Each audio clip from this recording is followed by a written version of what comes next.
हैदराबादी बिरयानी का नाम सुनते ही दिलो दिमाग में एक अजीब सी खुशबू बस जाती है। हैदराबादी बिरयानी अपने स्वाद के कारण पूरे देश भर में प्रसिद्ध है। जुगनू की हैदराबाद में चिकन और मटन बिरयानी की दुकान थी। उसकी दुकान में बनती हुई बिरयानी की खुशबू ग्राहकों को उसकी ओर खींच लाती थी। अरे जुगनू भाई, कितनी देर में बिरयानी बनकर तैयार हो जाएगी? बस थोड़ी देर और लगेगी साहब। अरे भाई, हमसे रहा नहीं जाता जुगनू, अब जल्दी से बिरयानी निकालकर हमें खिलाओ, वरना खुशबू से ही हमारा पेट भर जाएगा। यह सुनकर वहां सभी लोग हंसने लगते हैं। ठीक है साहब, अभी खिलाता हूं।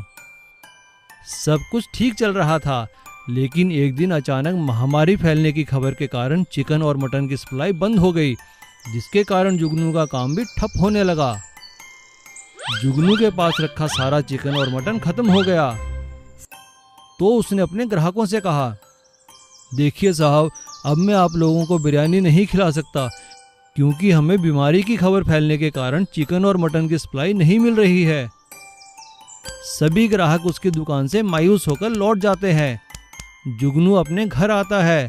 जुगनू को उदास देखकर उसके पिता उससे पूछते हैं, बेटा क्या बात है, आज इतने उदास क्यों हो? जुगनू अपने पिता को सारी बात बताता है।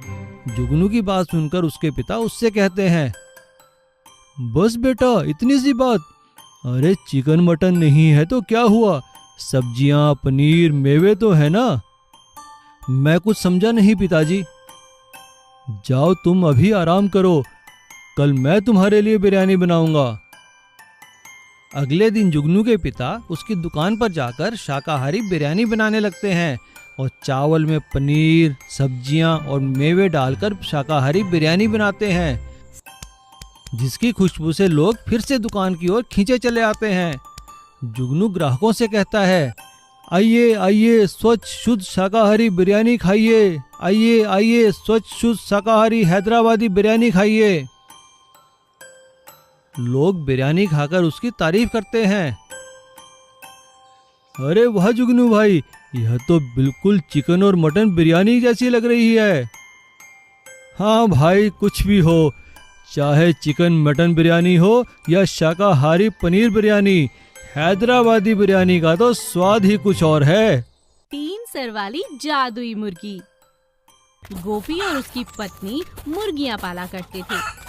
उन्हें पालते उनके अंडों को गांव-गांव, शहर-शहर जाकर बेच दिया करते थे। गोपी का एक बेटा था,